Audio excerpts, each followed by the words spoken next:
In this video, I'm going to show you how to sign up on Changelly.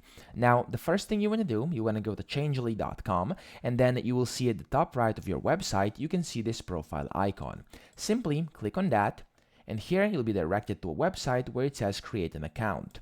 So simply you can just continue with either your email, where you'll have to put in your email and password, or you can continue with Google, which I will do right now because I just think it's a bit quicker and more convenient.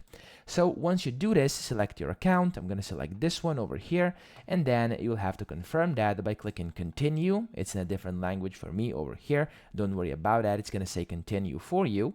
And after you've done this, basically that's pretty much it. You've successfully created your Changelly account, and as you can see, I am now signed in. I can exchange, buy, sell crypto over here.